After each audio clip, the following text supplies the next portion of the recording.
केंद्रीय रक्षा मंत्री राजनाथ सिंह ने कहा, अयोध्या तोड़ती नहीं बल्कि अयोध्या तो जोड़ती है। रक्षा मंत्री नेशनल डेमोक्रेटिक टीचर्स फ्रंट और किताब वाला द्वारा दिल्ली विश्वविद्यालय के मल्टीपर्पज हॉल में आयोजित लोहड़ी, मकर संक्रांति मिलनोत्सव और पुस्तक लोकार्पण समारोह में बतौर मुख्य अतिथि के रूप में उपस्थित हुए।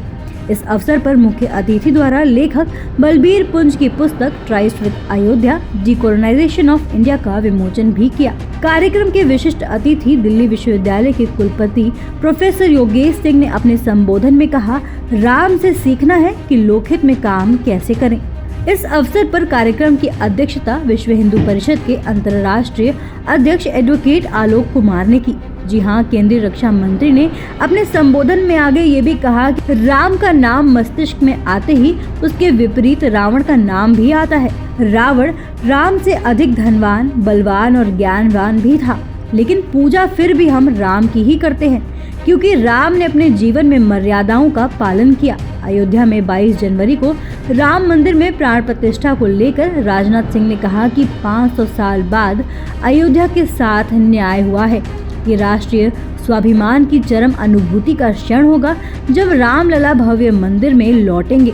उन्होंने बलबीर पुंज द्वारा लिखित पुस्तक की चर्चा करते हुए कहा कि ये अयोध्या की सांस्कृतिक विरासत और उस विरासत से जुड़े वोट बैंक के खेल और तुष्टीकरण की राजनीति की पोल खोलता है।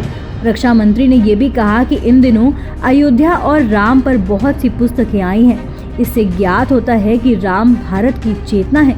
केंद्रीय मंत्री ने कहा कि राम हमारी संस्कृति के एक ऐसे चरित्र हैं जिन पर जितना लिखा जाए वो कम है। वो सिर्फ राजा नहीं बल्कि लोक नायक हैं। राम युग पुरुष हैं।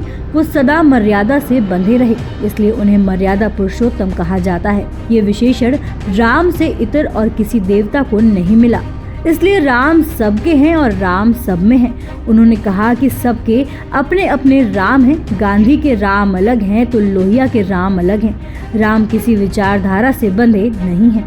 वहीं पुस्तक के लेखक बलबीर पुंज ने मुख्य वक्ता के तौर पर बोलते हुए कहा कि भारत से राम को निकाल दिया जाए तो भारत दूसरा अफगानिस्तान या पाकिस्तान बन जाएगा।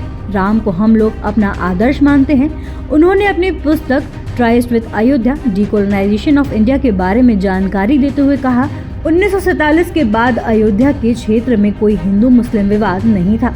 वहाँ के मुस्लिम चाहते थे कि वहाँ पर मंदिर बनना चाहिए। उन्होंने बताया कि इस पुस्तक को लिखने में उन्हें मात्र 4 महीने का समय लगा और अयोध्या और राम से जुड़े अनेकों पहलुओं को इसमें समेटा गया है। ऐसी ही देश दुनिया की तमाम अपडेट्स के लिए देखते रहें समय डिजिटल। वीडियो को लाइक करें, दोस्तों के साथ शेयर करें और चैनल को सब्सक्राइब करना बिल्कुल ना भूलें।